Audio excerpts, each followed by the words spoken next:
অখণ্ড মণ্ডলেশ্বর শ্রী শ্রী স্বামী স্বরূপানন্দ পরমহংস দেবের উপদেশ বাণী অখণ্ড সংহিতা চতুর্দশ খণ্ড। অর্থনৈতিক আত্মজিজ্ঞাসার প্রয়োজন। নৌকাযোগে ঝালকাঠি পৌঁছিতে পৌঁছিতে দুপুর হইল। অতি কষ্টে তাড়াহুড়া করিয়া বরিশালগামী স্টিমার ধরা হইল। কিন্তু স্টিমার যখন বরিশাল পৌঁছিল তখন বরিশাল ঘাটের এক শুল্ক কর্মচারী মালপত্র ওজন করা লইয়া গোলমাল বাঁধাইলেন। কিন্তু ওজন করিয়া দেখা গেল যে সঙ্গে ঠিক ততটাই মালপত্র আছে যতটা বৈধভাবে বিনা মাশুলে নেওয়া চলে। মালপত্র সহ স্টিমার বদল করিয়া শ্রী শ্রী বাবামণি চাঁদপুরগামী স্টিমারে আসিয়া বিছানা পাতিয়া বসিলেন। অন্য কাজ কিছু না থাকায় এবং বহু চিঠিপত্র জমিয়া যাওয়ায় পত্রের উত্তর লিখিতে বসিলেন। কিছুকাল পরে স্টিমার ঘাটের সেই শুল্ক কর্মচারীর পুনরায় আবির্ভাব হইল।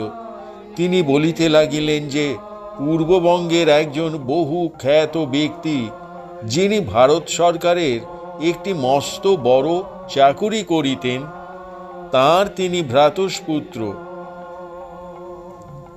কিন্তু অভাবে পড়িয়াছেন বিধায় কিছু উপরি না পাইলে সংসার চলে না, অতএব তাহাকে কিছু দিতেই হইবে। শ্রী শ্রী বাবামণি হাসিয়া বলিলেন, বেশ তো, এভাবে চেয়ে নিলে কোনো দোষ নেই। শ্রী শ্রী বাবামণি তাহাকে কিছু দক্ষিণা দিয়া বিদায় করিবার পরে সঙ্গী ও ব্রহ্মচারীর নিকট বলিলেন, দেখো, অভাবের তাড়না কত অধিক হলে লোকে চুরি করে, ঘুষ নেয়। আইন রচয়িতারা তা কখনো চিন্তা করেন নাই।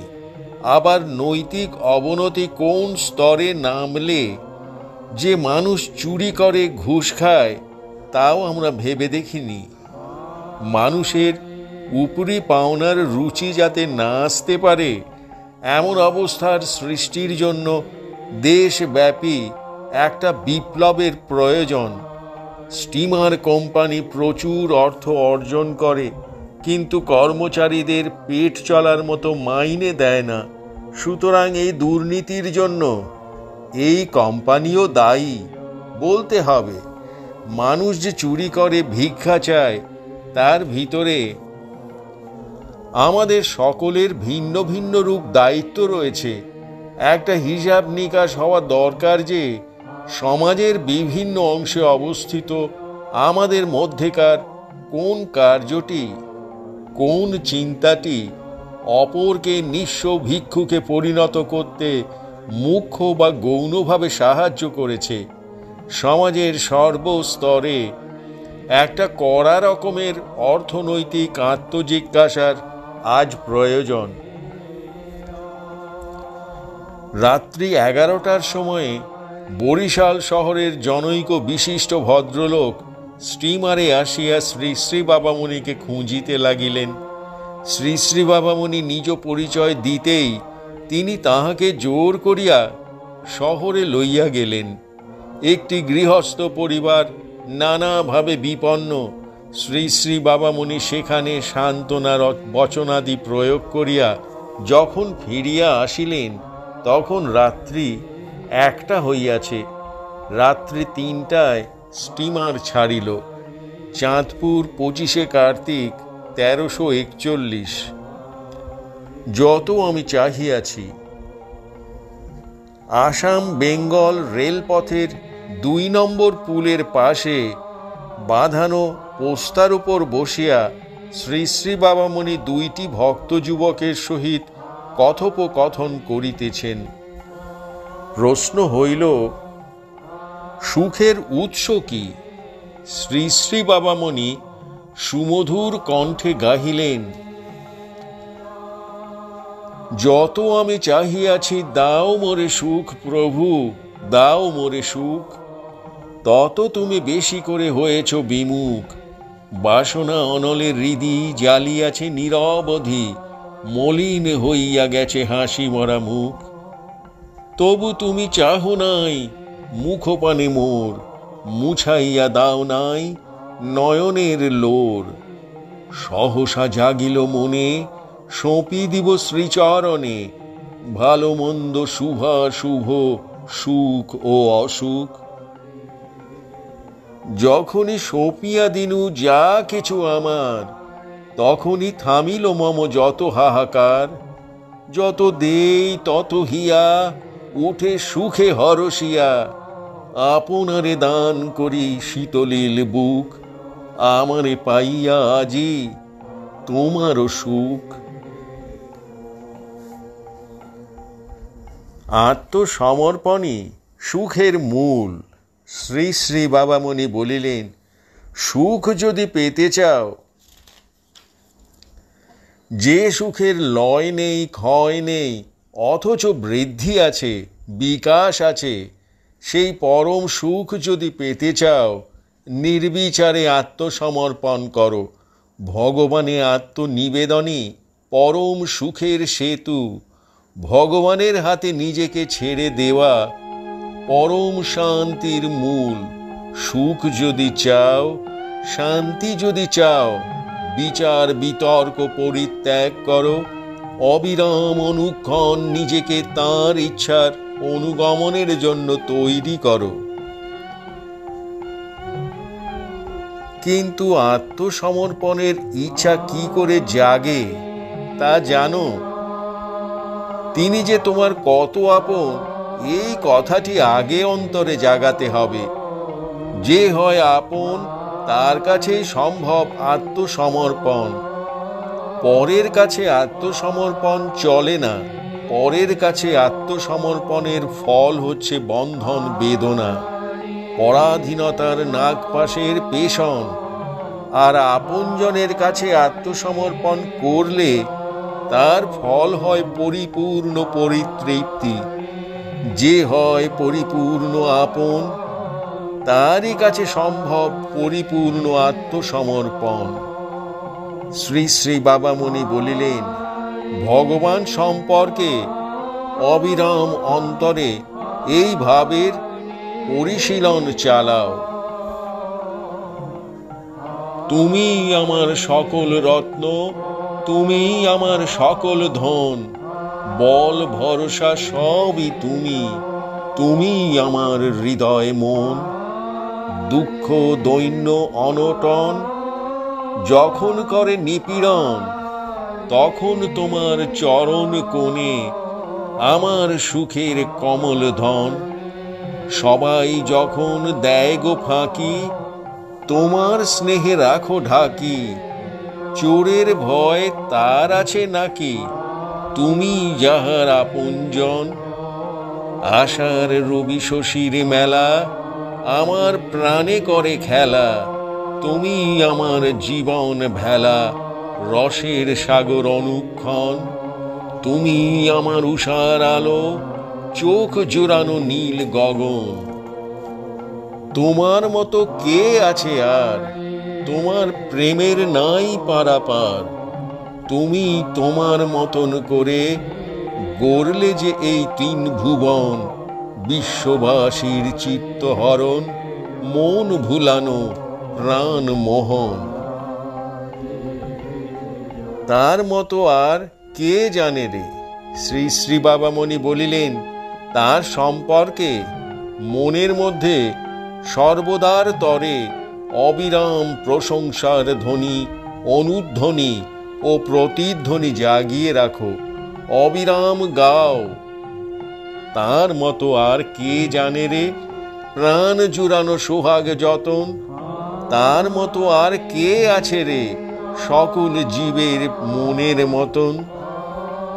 ভোরের পথে কে হয় সাথী, আধার ঘোরে কে দেয় বাতি। দুঃখের বনে বন্ধু হয়ে ভুলায় কে রে সব জ্বালাতন।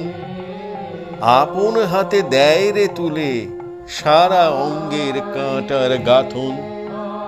আমার সকল শোকের মাঝে কার মধু সান্ত্বনা বাজে। বক্ষ পেতে রক্ষা করে যখন আসে অধঃপতন। কাহার স্নেহের উদার আলো ভালোবাসতে লাগে ভালো। পরম পুরাণ হয়েও থাকে যুগ যুগান্তে নিত্য নূতন। সে যে রে মোর প্রাণের প্রভু, সে যে জগৎ জীবের জীবন। হেলায় খেলায় হারাই যদি, আপনি আসে আনন্দ ধন। আপনি মোরে কোল পেতে দেয়, সরস করে পরশ রতন। চাঁদপুর 26শে কার্তিক 1341। শ্রীযুক্ত রা কিছু উপদেশের জন্য আসিয়াছেন। শ্রী শ্রী বাবামণি তাহাকে উপদেশ প্রদানান্তে একটি গান লিখিয়া দিলেন। বলিলেন, আমার এই গানটির ভিতরে তোমার জিজ্ঞাসার জবাব আছে। তারপরে শ্রী শ্রী বাবামণি মৃদু কণ্ঠে গানটি গাহিলেন। তোকেই জাগাতে হবে ঘুমন্ত জগৎখানি, তোকেই শোনাতে হবে পরম অভয় বাণী। প্রদীপ্ত রবির কর বরসিয়া খরতর, তোকেই তাড়াতে হবে তমময়ী নিশীথিনী। জ্ঞানের ছুরিকা দিয়া আঁখি যুগ পরশিয়া, তোকেই কাটিতে হবে সবার চোখের ছানি। কর্মের প্রেরণা বলে উঠাইবি অবহেলে, প্রেমের তড়িৎ স্পর্শে ঘুচাবে ঘুমের গ্লানি। জ্বলন্ত জীবন তোর হুঙ্কারিবে মহাঘোর, আলস্য নিথর জ্বরে সংগ্রামে লইবে টানি। দিকে দিকে মহিমার পুঞ্জিত পৌরুষ ভার, বিশ্বেরে করিবে মুগ্ধ নতশির বদ্ধ পানি। অত ভাবনা করো কেনে? শ্রী শ্রী বাবামণি বলিলেন, এই উদ্দীপ্ত কর্মযোগের আদর্শ তোমার প্রাণের শঙ্কা দূর করতে পারছে না। ভগবানের নামকে আশ্রয় করো। অত ভাবনা করো কেনে? সবল করো অবশ হৃদয় নামের রসায়নে। প্রাণপণে তুই গা হরি নাম, সকল ব্যাধির হবে আরাম। সকল ব্যথা পাবে রে লয় নামের হরষণে। তার কি সাজে হাহাকার প্রভুর কাজে জীবন যার, সকল বাধা তুচ্ছ করে চল রে সতেজ মনে। শ্রী শ্রী বাবামণি বলিলেন, তোমার অন্তরের অকুত ভয় দুঃসাহসকে অপরের অন্তরে সংক্রামিত করো। শ্রেষ্ঠ নেতার এইটি হচ্ছে বিশেষত্ব। ক্ষুদ্র বৃহৎ উচ্চ নীচ সকল আধারের ভিতরে নব উৎসাহের বহ্নিমালা জাগিয়ে দাও। বিশ্বাসের বল প্রবেশিত করো। বজ্র কণ্ঠে সম্বোধন করে প্রত্যেককে বলো, স্তব্ধ হয়ে রইলি কেন বজ্রাহত তরুর মতো? নামের বলে পার পেয়েছে তোর মতো যে কত শত। চলতে পথে কেটেছে পা, ভাবনা কি তুই এগিয়ে যা। নামের প্রলেপ পড়লে পরে আরাম হবে সকল ক্ষত। সংশয় কি জেগেছে মনে? দেখ বাজিয়ে নাম রতনে। আসল কভু ভুল বাজে না, শুনলে দ্বিধা হবে গত। আধার কি এলো রে ঘিরে, তোর তাতে ভয় ভাবনা কিরে? নাম সাধকের পিছু পিছু প্রভু যে মর রয় নিয়ত। বেলা 10 ঘটিকাতেই সব জিনিসপত্র বাঁধাবাঁধি হইতে লাগিল। ঢাকাতে যে বক্তৃতা সমূহ হইবে তজ্জন্য চাঁদপুরেই নানা প্রকারের বিজ্ঞপ্তি ও প্রাচীর পত্র মুদ্রিত হইয়াছিল। প্রাচীর পত্রসমূহ 2 বর্ণে মুদ্রিত হইয়াছিল এবং প্রত্যেকটিতে শ্রী শ্রী বাবামণির একটি করিয়া হাফ টোন প্রতিচিত্র ছিল। শ্রী শ্রী বাবামণি হাসিতে হাসিতে বলিলেন, ঢাকায় বাঙ্গাল, ঢাকা যাচ্ছে ধর্ম প্রচার করতে। এখানে আর ঢাকাঢাকির প্রয়োজন কি রে? জোরসে ঢাক পিটানোই তো ভালো। নিকটবর্তীরা আসিয়া উঠিলেন। রাত্রি 8:30টায় শ্রী শ্রী বাবামণি বাদামতলি ঢাকাঘাট স্টেশনে পৌঁছিলেন। ঢাকার কয়েকজন অকপট ভক্ত এবং সুনীতি সংঘের সম্পাদক শ্রীযুক্ত বীরেন্দ্রনাথ বসু প্রভৃতি স্টেশনে তাহাকে অভ্যর্থনা করিলেন। 69 স্বামীবাগ লেনে শ্রী শ্রী বাবামণি শ্রীযুক্ত যতীন্দ্রমোহন চট্টোপাধ্যায় ডেপুটি ম্যাজিস্ট্রেটের গৃহে উঠিলেন। ঢাকা 27 কার্তিক 1341। রহিমপুরের নিকটবর্তী হোসেনতলা নিবাসী শ্রী বোজেন্দ্র চন্দ্র সাহা, রহিমপুর গ্রামের শ্রী যোগেন্দ্র চন্দ্র সাহা, নবীনগর নিবাসী শ্রী মনমোহন সাহা এবং শ্রীমান স্নেহময় ব্রহ্মচারী প্রমুখ শ্রী শ্রী বাবামণির ভক্তগণ ঢাকা শহরের সর্বস্থানে প্রচারপত্র বিতরণ করিয়াছেন। হ্যান্ডবিলে মুদ্রিত হইয়াছে যে প্রথম দিন স্ট্যান্ডার্ড ঠিক 4:30 ঘটিকায় এবং পরবর্তী দিবস চতুষ্টয় 4 ঘটিকায় বক্তৃতা আরম্ভ হইবে। প্রাচীর পত্রে ছাপানো হইয়াছে যে শ্রোতা কেহ আসুন বা না আসুন, বক্তৃতা ঘড়ির কাঁটায় কাঁটায় শুরু হইবে। একজনের মুখে শোনা গেল যে শ্রোতাদের প্রতি এরূপ অবজ্ঞা প্রকাশকে জনসাধারণের একাংশ অত্যন্ত অপ্রীতির চক্ষে দেখিয়াছেন। শ্রী শ্রী বাবামণি হাসিয়া বলিলেন, তাহলে আমার উদ্দেশ্য সফল হয়েছে জানবে। হরি ওম।